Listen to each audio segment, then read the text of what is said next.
Hello, moi c'est Émilie, j'ai 22 ans et en 2022 j'ai été diagnostiquée du trouble TDAH. Pour ceux qui ne savent pas ce que c'est, le TDAH c'est un trouble du déficit de l'attention avec ou sans hyperactivité. Une façon simple de l'imaginer, c'est comme un serveur informatique. Le serveur classique, il a des informations qui arrivent, qui sont traitées, stockées et enregistrées en fonction des thématiques. Un cerveau TDAH, c'est un cerveau qui reçoit trop d'informations en même temps, qui sont pas du tout filtrées et du coup le cerveau ne sait pas par où traiter l'information. Ça crée un bug général dans le système. C'est pas que notre cerveau est bizarre, c'est juste qu'il fonctionne différemment. En gros, tout arrive en même temps. Les pensées, les distractions visuelles, les distractions auditives, les informations qu'on vient d'assimiler, les informations qu'on a assimilées il y a maintenant quelques jours. Du coup, ça crée souvent un brouillard mental, une surcharge mentale qui peut entraîner énormément de fatigue. Le trouble de l'attention, souvent, il est connu par le fait d'avoir des difficultés à se concentrer, mais en vrai, il cache tellement de symptômes tels que couper la parole, demander plusieurs fois la même question sans s'en rendre compte, ou alors juste ne pas avoir enregistré la réponse et du coup redemander la question une seconde fois, avoir des achats impulsifs, compulsifs, avoir des addictions, être dépendant affectif, avoir une grosse instabilité émotionnelle, être extrêmement fatigué, avoir des difficultés à terminer les tâches, etc.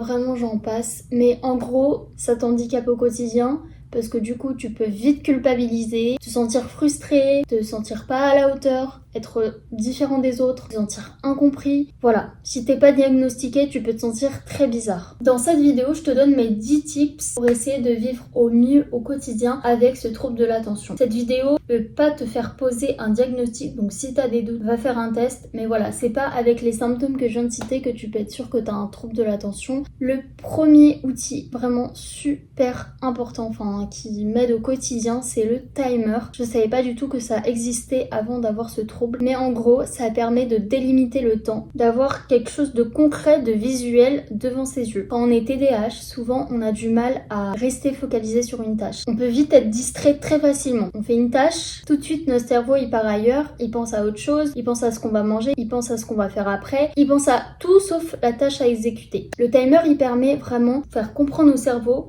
que la tâche n'est pas finie, qu'il y a encore quelque chose à faire. Moi personnellement, du coup, mon cerveau associe le timer à la tâche, au travail. Parce que moi, le timer, je l'utilise que pour faire des révisions. Mais en vrai, ça peut vous servir pour n'importe quoi. Dès que je révise, dès que j'ai quelque chose à faire qui est vraiment important et que j'ai du mal à me concentrer, je prends le timer, je le mets sous mes yeux et pendant 1 heure, vous délimitez le temps. Pendant 1 heure, 30 minutes, vous faites ce que vous avez à faire. Ce qui m'aide aussi, c'est vraiment de dégager tout l'espace de mon bureau parce que du coup, on a tendance à être facilement stimulé. Mon bureau c'est vraiment pas le meilleur exemple donc je vais pas vous le montrer, mais l'idée ça serait d'avoir presque rien sur le bureau sauf votre ordinateur, les cahiers, les trucs importants pour ce moment de révision. Si ça peut vous aider, vous pouvez utiliser de la musique et une petite boisson que vous aimez bien pour essayer de vous rester au maximum concentré. Alors bien sûr après il existe des traitements, moi personnellement je les utilise pas parce que j'ai pas trouvé le traitement qui me correspond. Ça me donne beaucoup de tachycardie donc j'évite, ça me stresse énormément. J'essaye de trouver des solutions comme ça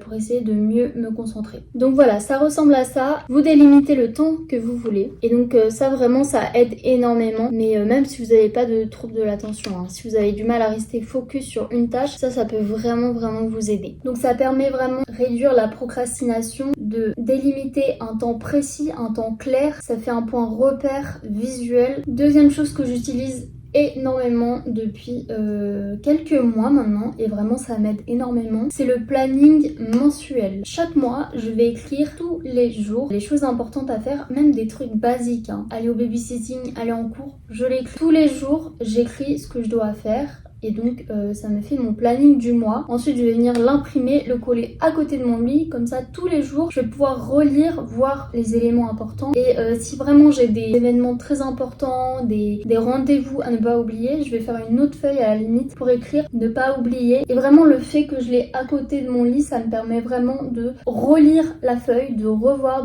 En fait tout ce qui est visuel ça va énormément aider. Ça va vraiment... La répétition pour le cerveau d'un TDAH c'est super important. Donc le fait de relire tout le temps, d'avoir la feuille sur les yeux. Surtout moi j'ai la mémoire visuelle, donc en fonction de votre mémoire, la mémoire visuelle, le fait de voir les dates et les choses sous format papier, ça va vous permettre de mieux mémoriser ce que vous devez faire. Puis même si vous avez un petit doute, hop, vous checkez la liste et puis voilà. Parce que c'est vrai que retenir toutes les dates, tous les événements ou aller sur son Doctolib pour vérifier la date ou reposer la question à la copine, ah est-ce que c'est bien ce jour-là, je m'en rappelle plus. Vraiment là au moins vous pouvez tout lister, que tous les mois je fais ça, j'écris tous les jours ce que je dois faire, donc si j'ai mis dans les rappels, dans Doctolib, je revérifie avec mes copines si on a fixé des rendez-vous. Ensuite, un autre truc qui peut vraiment vous aider, c'est le budget planner. Donc en fait, ça permet de regarder toutes les dépenses que vous avez faites pendant le mois. C'est que en tant que personne TDAH, je dépense énormément parce que je n'ai pas conscience de... Enfin, si j'ai conscience,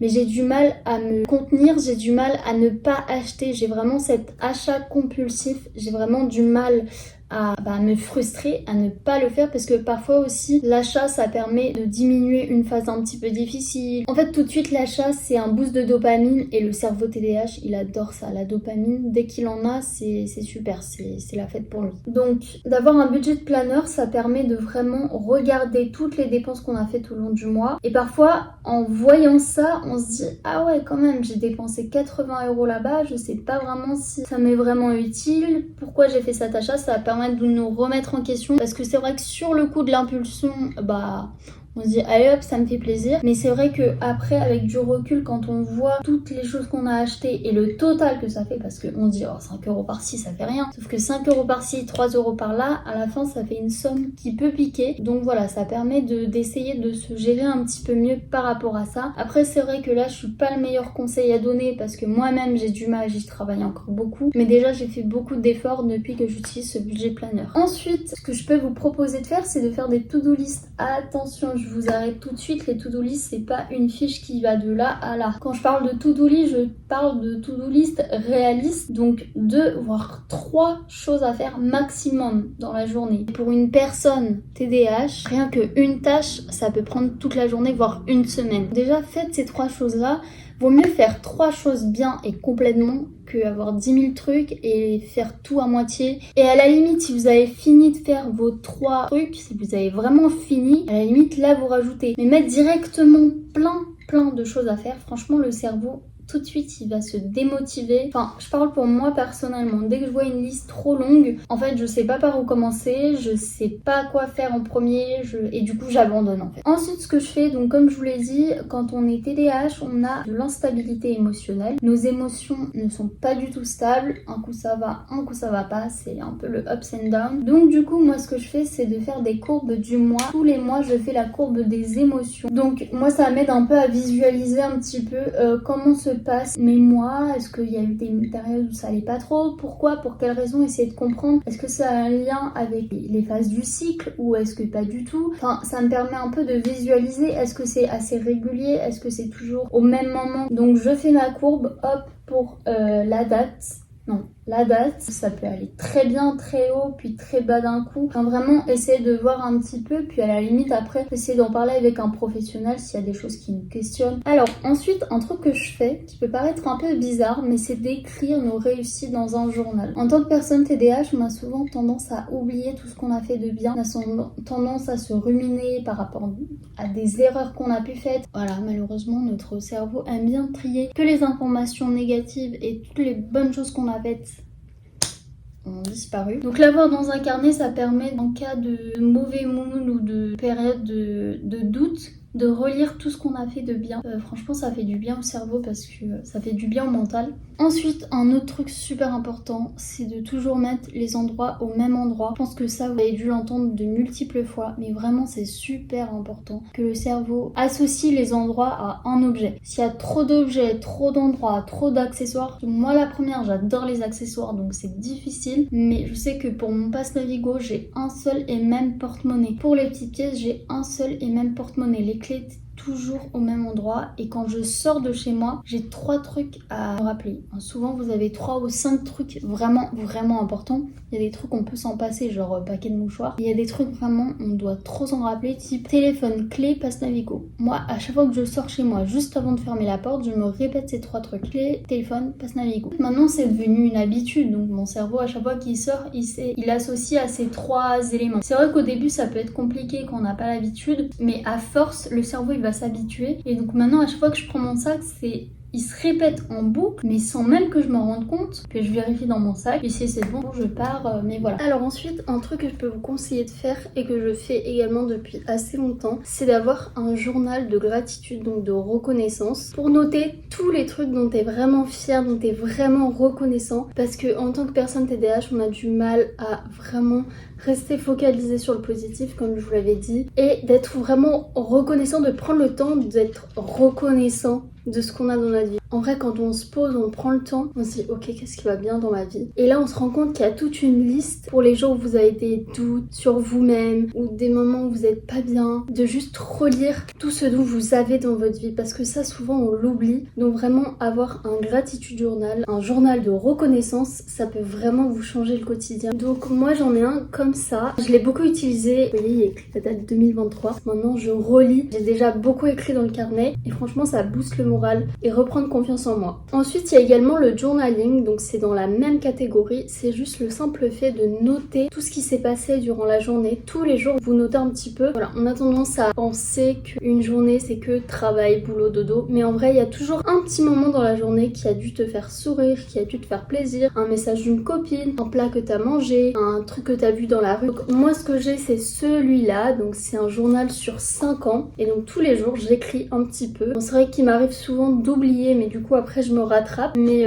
voilà, ça permet vraiment de garder en souvenir tous les trucs bien qui se sont passés dans votre vie et comme ça pareil quand vous avez une petite baisse de morale vous relisez ça. Et aussi pour une personne TDAH ça permet de rester focalisé sur une tâche qui peut être un petit peu compliquée, mais je trouve que c'est une petite routine qui fait du bien. Moi c'est tout le temps quand je rentre du boulot, je me pose dans mon lit, je prends ce petit temps pour me rappeler des choses bien qui s'est passé dans la journée. Sinon il y a également ce petit livre, ça s'appelle Journal à compléter 5 ans de réflexion. Donc c'est sur 5 ans et vous avez des petites questions et donc vous y répondez à chaque fois. Mais bon, c'est pas la même chose que ça où vraiment vous notez votre quotidien tous les jours et donc ça permet d'avoir un petit moment qui vous apaise, un petit moment rien qu'à vous. C'est votre petit journal secret qui vous permet de vous focaliser sur le positif. Et donc le fait de relire les pages, ça te permet de te rappeler si jamais t'as des doutes que ta vie elle est pas vide, que ta vie elle n'est pas nulle. T'as juste à relire ce bouquin et tu te dis waouh,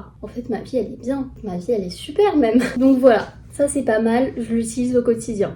Alors ensuite, ce que je peux vous conseiller de faire, par exemple vous êtes en train de travailler, il faut éviter d'être distrait par penser, par ce qui se passe autour de vous, mais c'est super compliqué, ok. Vous faites votre tâche et quand vous avez des pensées, quand vous avez un truc qui vous traverse l'esprit du genre j'ai oublié d'acheter ça au supermarché, ou alors ah tiens j'ai oublié d'envoyer ça à ma copine, vous prenez un carnet juste à côté de vous et vous notez toutes vos pensées. Parce que souvent on se dit mais faut que je le fasse maintenant parce que sinon je vais oublier. Sauf que quand vous le faites maintenant, après, vous oubliez qu'il y avait une tâche initiale, il y avait une tâche à faire à la base. Et donc après, vous partez dans d'autres trucs, vous faites votre tâche et à côté, posez un carnet. Ça, dès que vous avez un truc qui vous traverse l'esprit et vous dites si je le fais pas maintenant, je vais oublier, vous notez comme ça quand vous avez fini votre tâche, vous relisez toutes vos notes et là, vous pouvez commencer à faire ce que vous avez pensé auparavant. Donc voilà, c'est la fin de cette vidéo, j'espère qu'elle vous aura plu et j'espère qu'elle vous aura peut-être aidé. Moi, c'est des astuces qui vraiment m'aident au quotidien, que j'ai appliquées par moi-même, que j'ai trouvé par moi-même et qui m'aident vraiment, donc je voulais partager ça avec vous. Merci d'avoir regardé la vidéo et je vous dis à la prochaine.